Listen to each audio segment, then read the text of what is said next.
Terima kasih Anda masih bersama iTalk dan saya masih bersama dengan Dr. Hotman Paris Hutapea, salah seorang pengacara ternama di Indonesia. Tadi sudah dikemukakan bagaimana perjuangan seorang Hotman Paris dalam membela Agus Tai di kasus pembunuhan Angelin di Bali, dan kemudian dinyatakan bahwa ternyata memang masih ada persoalan-persoalan yang terjadi sepanjang proses hukum dalam kasus itu. Apalagi kasus-kasus lain yang mungkin Anda tidak terlibat. Anda mungkin bisa mengenali seperti apa sih sebetulnya persoalan-persoalan dalam penegakan hukum di Indonesia ini? Ya, terutama yang menjadi masalah adalah karena terlalu banyaknya kasus, terutama di Mahkamah Agung, sehingga kurang mungkin konsentrasi dari Hakim Agung untuk memutus. Salah satu yang terakhir ini adalah kasus JIS, ya, Jakarta International School, yang dua gurunya saya yang bela, dan di Pengadilan Tinggi saya berhasil membebaskan, tapi di Mahkamah Agung ternyata saya kalah, dan saya akan berjuang lagi di tingkat PK. Itu kasus sama sekali tidak ada buktinya. Ya, sekarang ini lagi ada tren sama seperti kasus Jessica, seolah-olah orang bisa dihukum bukan karena saksi fakta yang melihat, tapi saksi ahli. Bayangin, saksi ahlinya misalnya psikolog lagi liburan di Yunani, pembunuhan terjadi di sini atau sodomi, kemudian dia pulang liburan, dipanggil sebagai saksi ahli, bisa menghukum orang hukum mati. Contoh misalnya kasus Jessica. Kadang-kadang kalau kita lihat psikolognya itu lagi bicara di TV, masih cewek yang muda-muda, ya kan? Terus dia mengatakan, itu si Jessica matanya turun hidung, turun naik, alisnya turun naik, itu kelihatan berbohong. Bagaimana kau bisa menilai orang dari turun naik alis mata? Itulah salah satu yang paling bahaya dalam sistem hukum kita, yaitu menghukum mati seseorang karena saksi ahli. Dalam kasus JIS dan kasus Jessica, Anda melihat ada kesamaan di mana pendapat dari saksi ahli dipakai untuk menghukum orang. Salah satu contoh yang paling saya sesalkan hidup melihat adalah kasus JIS. Nail Tobing, ahli seksual, ya, seksolog. Dia cuma 30 menit menginterview dua guru ini. Dia interview pertama si Ferdinand. Ferdinand mengatakan bahwa memang dia sangat keluarga yang sangat bahagia. Anaknya 2 dan pacarannya lama.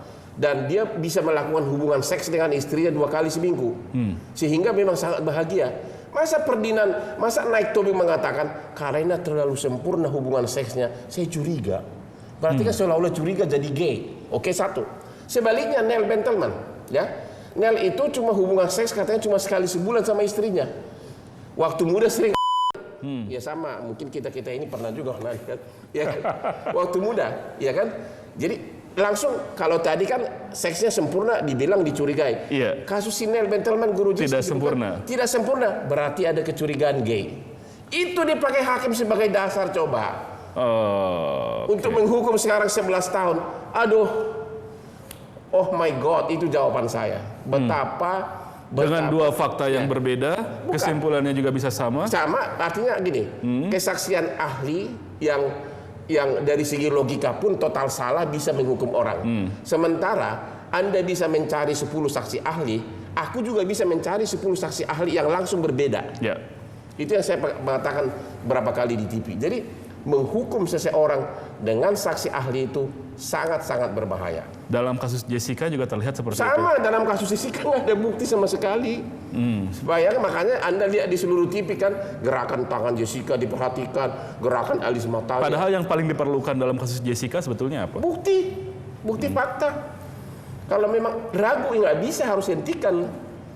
Ya karena namanya saksi ahli itu kan 5 saksi ahli bisa 5 pendapat berbeda. Kalau Anda yang menjadi polisi penyidik kasus Jessica? Kalau saya karena hukumannya terlalu berat, bahwa tunda dulu proses. Kalau tidak bisa ditemukan ya hentikan. Makanya dari dulu ada bahasa Pameo dalam mulai sejarah Romawi kuno, lebih bagus membebaskan 1 orang yang 1000 orang yang bersalah daripada menghukum 1 yang tidak bersalah. Itu itu bukan bahasa gampang, itu dalam filsafat hukumnya di situ. Itu dari sejarah Romawi kuno itu begitu. Harus benar-benar dibuktikan kalau makanya di Amerika itu tidak ada kata-kata, di Amerika harus beyond reasonable doubt. Tidak boleh ragu sedikit pun. Itu kalau menghukum orang. Makanya Indonesia ini sudah sangat lebih kejam hukumnya daripada di negara Amerika, baik dalam bidang pidana maupun apalagi dalam bidang undang-undang kepailitan gitu. Di Amerika itu tidak boleh menghukum orang kalau benar-benar ada keraguan sedikit pun. Di sana berlaku konsep. Jadi di sini Anda ingin mengatakan hukum di sini jauh lebih berantakan. Berantakan. Makanya pengacara seperti Anda dibutuhkan kalau gitu. Ya tapi kan akan banyak yang korban. Siapa yang kuat itu yang pemenang. Tapi dengan situasi yang berantakan juga wajar kalau kemudian Anda juga menjadi sangat mahal tarifnya. Karena memang sulit sekali untuk bisa katakanlah memenangkan dalam sebuah persidangan. Itu antara lain. Tapi kalau saya itu memang sudah penuh dengan perjuangan, pergulatan untuk menjadi seorang lawyer bisnis yang papan atas. Saya pernah sebulan sama OCK Ligis. Ya. Pernah 3 bulan di International Law Firm-nya Buyung. Pernah saya diterima tanpa testing di Bank Indonesia. Tapi masuklah saya di law firm terbesar waktu itu, Makarim & Taira, yang dipimpin oleh Dr. Nonor Makarim. Di situ saya 20 tahun, 10 tahun saya jadi anak buahnya puluhan pengacara bule. Kemudian 10 tahun saya jadi bosnya mereka. Jadi saya pernah punya anak buah 100 pengacara, termasuk 20 orang asing. Kemudian saya 4 tahun di kantor pengacara terbesar di Sydney, yang pengacaranya ada hampir 1000 orang. Jadi saya itu secara background boleh dikatakan 30 tahun itu menggeluti hukum bisnis. Itu yang membuat sebenarnya Anda tidak terlalu sering ya untuk berperkara dalam kasus-kasus pidana umum seperti itu. Bukannya tidak banyak, tapi saya lebih banyak di perkara. Kalau kepailitan hampir semua saya borong. Ya, dan kepailitan itu yang paling mahal. Paling mahal, itu paling duitnya paling enak. Paling gede. Waktu pengadilan Niaga dibuka pertama kali, sorenya seluruh TV dunia sudah memuat nama saya. Perkara pailit nomor 1, nomor 2, nomor 3, nomor 4, saya semua yang pegang. Di perkara kepailitan, rekor Anda berapa? Kalah berapa kali? Yang jelas tidak ada lawyer yang menang 100%. Tapi saya mengatakan di perkara kepailitan saya hampir 99% menang. Antara lain yang paling menikmati misalnya kemenangan saya adalah Hasim keluarga Prabowo, ya. Terus keluarga Sinarmas, ya. Yang paling fenomenal yang mana? Ya paling fenomenal Sinarmas. Yaitu saya berhasil membatalkan 17 miliar dolar international bond.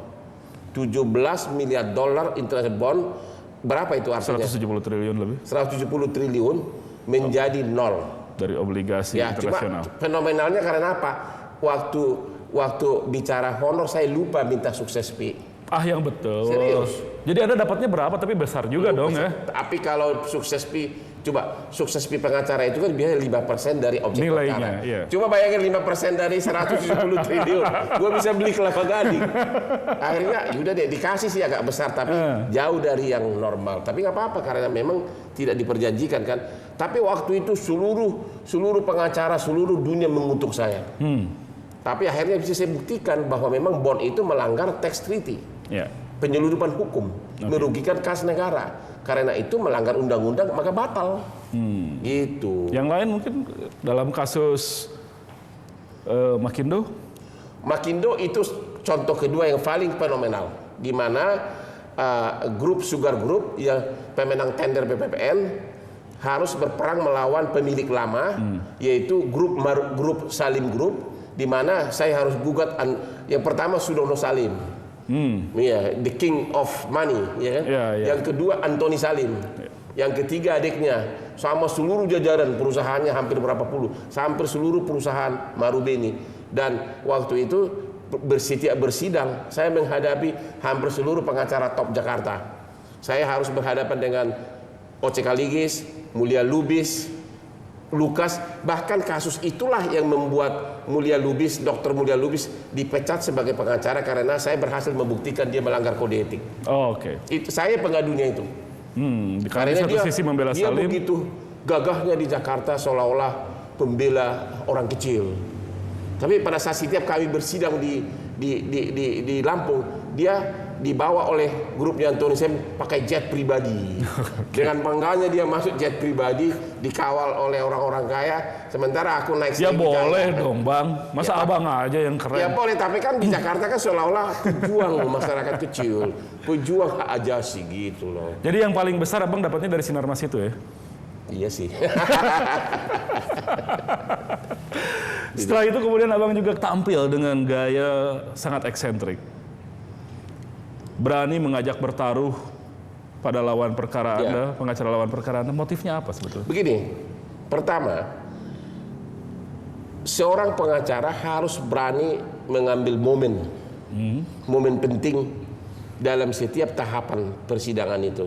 Momen penting yang menjadi eye catching bagi wartawan. Oh, oke. Penting itu ya? Penting itu. Jadi sebelum para politisi ini tahu pencitraan, udah duluan tahu. Ya itu penting. Kayak kemarin itu, waktu saya tantang Hotma Sitompul taruhan 1 miliar, padahal dia lagi tenang-tenang berdiri, ya. Aku dengan mentalitasnya, dengan berani, hei Hotma, sini kau, saya bilang itu. Kau berani nggak bertaruh? Begitu saya ngomong itu, langsung kamera bergerak ke arah kami. Tapi nggak jadi juga taruhannya ya? Ya, anak buahnya mau bertaruh, tapi sesudah gua periksa jamnya cuma 50 juta, punya gua hampir 1 miliar. Nggak imbang jadinya. Kita akan terus lanjutkan perbincangan ini di Bang Hotman Paris. Dan pemirsa jangan kemana-mana, kami akan segera kembali.